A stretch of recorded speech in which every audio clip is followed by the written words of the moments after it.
17 अक्टूबर 2020। खाता न बही, जो सुप्रीम कोर्ट में सॉलिसिटर जनरल कहें वही सही। इस उक्ति से सुप्रीम कोर्ट बाहर निकलता प्रतीत हो रहा है।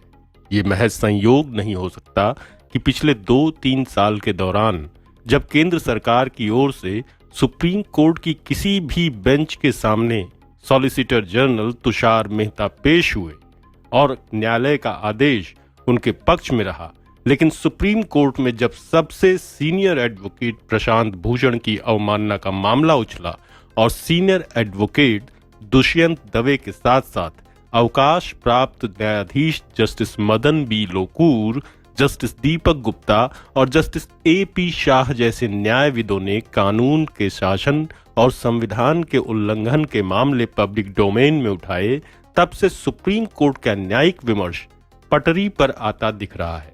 दरअसल सुप्रीम कोर्ट के chief justice S.A. Bobde, justice A.S. Bopanna और जस्टिस V. रामा सुब्रमण्यम की पीठ ने पराली जलाने की निगरानी और रोकथाम के लिए सेवानिवृत्त जस्टिस मदन लोकूर को नियुक्त किया। तुषार मेहता द्वारा इसका विरोध किया गया, लेकिन सुप्रीम कोर्ट ने उनके विरोध को अनसुना कर दिया। दरअसल जैसे ही सुनवाई खत्म हुई और पीठ उठने वाली थी, solicitor general Tushar Mehta video conferencing के जरिए बेंच के सामने पेश हुए और जस्टिस लोकूर को वन मैन पैनल के रूप में नियुक्त करने वाले आदेश पर साइन नहीं करने का आग्रह किया। चीफ जस्टिस बोबडे ने तुषार मेहता से पूछा कि ये अनुरोध क्यों किया जा रहा है। इस पर मेहता ने जवाब दिया कि कुछ आपत्तियां हैं जिसके लिए हम पीठ को परेशान नहीं करना चाहते हैं। मुझे एक आवेदन दायर करना होगा, हम नियुक्ति को रोक नहीं सकते हैं। इस पर चीफ जस्टिस ने पूछा कि आपको क्या आपत्ति है, हमें मौखिक रूप से बताएं। चीफ जस्टिस बोबडे ने कहा कि हमने आधे घंटे तक विस्तार से इस मामले को सुना है, हमने सभी को सुना है, न्यायाधीश की सहमति ली गई, हमने सबके सामने आदेश पारित किया, आप हमें मौखिक ही अपनी आपत्तियां बताएं। तो इस पर तुषार मेहता ने कहा कि याचिकाकर्ता ने सिफारिश की, उन्होंने ही सहमति ली, हमें इसका नोटिस तक नहीं दिया गया।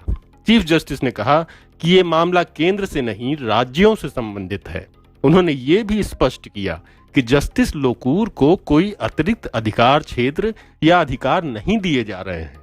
इसके बावजूद तुषार मेहता ने फिर से अदालत से आग्रह किया कि इस आदेश को अंतिम रूप नहीं देने पर विचार करें। आखिरकार अदालत ने तुषार मेहता का अनुरोध ठुकरा दिया।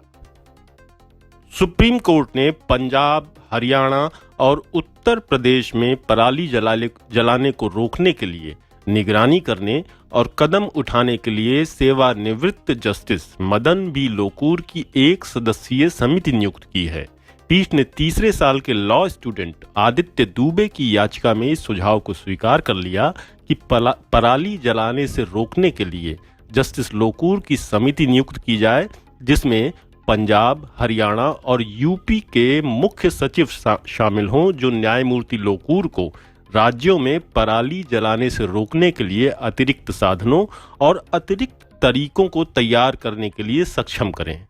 CJI S.A. बोबडे ने कहा कि ये आदेश किसी भी प्राधिकरण के खिलाफ नहीं है। हम केवल इस बात से चिंतित हैं कि दिल्ली NCR के नागरिक ताजा साफ हवा में सांस लेने में सक्षम हों और अदालत बंद रहने के दौरान हम इन 9 दिनों के दौरान कुछ भी नहीं करना चाहते हैं। अदालत ने आगे कहा कि NCC, NSS और भारत स्काउट एंड गाइड को राज्यों में कृषि क्षेत्रों में जलने वाली पराली की निगरानी में सहायता के लिए संबंधित राज्यों में तैनात किया जाना चाहिए। हर साल सर्दियों से पहले पंजाब, हरियाणा और उत्तर प्रदेश के किसानों के खेतों में पराली जलाने से इन राज्यों सहित राजधानी दिल्ली में बढ़े वायु प्रदूषण की समस्या का निराकरण करने की हर साल कोशिशें होती हैं। इस बार सुप्रीम कोर्ट ने खुद इस मामले में दखल दिया है। सुप्रीम कोर्ट ने दिल्ली में बढ़ते प्रदूषण स्तर को देखते हुए पराली जलाने पर निगरानी रखने के लिए एक मॉनिटरिंग टीम का गठन किया है। ये एक सदस्यीय समिति है। 3 राज्यों के चीफ सेक्रेटरी जस्टिस लोकूर को सहयोग करेंगे। इसमें NCC, NSS और भारत स्काउट गाइड के लोग भी सहयोग करेंगे। ये कमेटी फिजिकल सर्वे करेगी। इसके अलावा पीठ ने निर्देश दिया है कि पंजाब और हरियाणा में पहले से ही मौजूद टीमों को जो पराली जलाने से रोकने के लिए हैं, लोकूर समिति को रिपोर्ट करना होगा और उससे निर्देश लेना होगा। आदेश में कहा गया है कि संबंधित राज्य सरकारें इस कमेटी को उचित सुविधा मुहैया कराएंगी, सचिवालय सुरक्षा देगा और वित्तीय सुविधाएं भी मुहैया कराएगा। कमेटी 15 दिन में अपनी रिपोर्ट सुप्रीम कोर्ट को सौंपेगी। इस मामले में अब अगली सुनवाई 26 अक्टूबर को होगी। इस मामले में याचिकाकर्ता ने मांग रखी थी कि जस्टिस मदन बी लोकूर को पराली जलाने में नियंत्रण के लिए सुप्रीम कोर्ट नियुक्त करे। हालांकि केंद्र सरकार की ओर से तुषार मेहता का कहना था कि एनवायरमेंट पॉल्यूशन कंट्रोल अथॉरिटी को इस मामले में जिम्मेदारी सौंपी गई है और एमिकस क्यूरी पहले से ही नियुक्त हैं। याचिकाकर्ता ने कहा कि फिलहाल पश्चिमी यूपी में पराली जलाने की गतिविधि रोकने के लिए व्यवस्था की जानी चाहिए। पंजाब सरकार ने कहा कि दिल्ली में प्रदूषण का कारण वो नहीं है। पंजाब ने कहा कि वो अदालत के हर एक निर्देश का पूरी तरह से पालन कर रहा है। राज्य सरकार ने प्रदूषण को काबू करने के लिए कई सारे कदम उठाए हैं। दिल्ली के मुख्यमंत्री अरविंद केजरीवाल ने दिल्ली में बढ़ते प्रदूषण के लिए इन राज्यों को जिम्मेदार ठहराया है। सर्दियां अभी शुरू भी नहीं हुई हैं कि दिल्ली में एक बार फिर प्रदूषण का खतरा दिखना शुरू हो गया है। दिल्ली में इस हफ्ते हल्की धुंध छाने के कारण क्षेत्र की वायु गुणवत्ता सूचकांक बेहद खराब श्रेणी में दर्ज की गई। पूर्वी दिल्ली जिले में सबसे ज्यादा प्रदूषण दर्ज किया जा रहा है। अब जरा इस याचिका का विरोध करने वाले तुषार मेहता की भी बात हो जाए।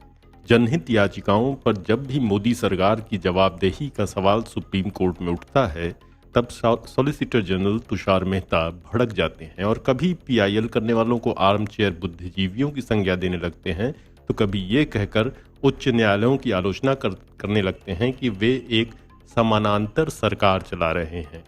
तुषार मेहता ने भरी अदालत में यहाँ तक तल्खी प्रकट की है कि कुछ लोग एसी कमरों में बैठकर जनहित याचिकाएं लगा रहे हैं और पेशेवर जनहित याचिकाओं की दुकानें बंद हों। आपको याद होगा कि जब कोविड-19 से संबंधित जनहित याचिकाएं देश भर के 19 हाई कोर्टों में चल रही थीं और जिनमें इलाहाबाद, आंध्र प्रदेश, बम्बई, कलकत्ता, दिल्ली, गुवाहाटी, हिमाचल प्रदेश, गुजरात, झारखंड, कर्नाटक, केरल, मद्रास, मणिपुर, मेघालय, पटना, उड़ीसा, सिक्किम, तेलंगाना और उत्तराखंड के हाईकोर्ट भी शामिल थे। सुप्रीम कोर्ट में सॉलिसिटर जनरल तुषार मेहता ने केंद्र सरकार के आलोचकों को फटकार लगाई और उनके उद्देश्यों और साख पर सवाल उठाया। उसी क्रम में उन्होंने उच्च न्यायालयों पर तल्ख टिप्पणी करते हुए कहा कि कुछ एक समानांतर सरकार चला रहे हैं। सॉलिसिटर जनरल तुषार मेहता ने केंद्र और राज्य सरकार द्वारा उठाए गए उपायों के बारे में कोर्ट को अवगत कराया और मेहता ने जोर देकर कहा कि वास्तव में देश के भीतर कुछ तत्व हैं जो प्रवासी संकट के बारे में गलत सूचना फैलाने पर अड़े हैं।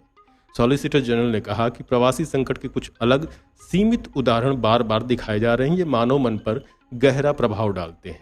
मेहता ने एक अभूतपूर्व मानवीय संकट के प्रति समाज के कुछ वर्गों द्वारा हतोत्साहित व्यवहार और असंगत उपद्रव करने का आरोप लगाया था। तुषार मेहता ने कहा था कि उन्हें अदालत के एक अधिकारी के रूप में कुछ और कहना है। उनकी शिकायत है, वे 2 शिकायतें दर्ज करना चाहते हैं। कुछ मीडिया रिपोर्ट्स और कुछ लोग हैं जो कयामत के दूत हैं, जो गलत सूचना फैलाते रहते हैं, राष्ट्र के प्रति शिष्टाचार नहीं दिखा रहे हैं। सॉलिसिटर जनरल ने तब कहा था कि केंद्र इस अभूतपूर्व संकट का प्रबंधन करने के लिए अपने स्तर पर सबसे अच्छा कर रहा है, लेकिन कुछ लोग नकारात्मकता फैला रहे हैं। उन्होंने तब कहा था कि आर्म चेयर बुद्धिजीवियों में दिन रात काम करने वाले मंत्रियों और अधिकारियों के प्रयासों की स्वीकार्यता का पूरा अभाव है। मेहता ने कहा था कि कोविड-19 को रोकने के लिए बहुत कुछ कर रहे हैं, लेकिन हमारे देश में कयामत के पैगंबर हैं जो केवल नकारात्मकता फैलाते हैं। ये आर्म चेयर बुद्धिजीवी देश के प्रयास को नहीं पहचानते हैं।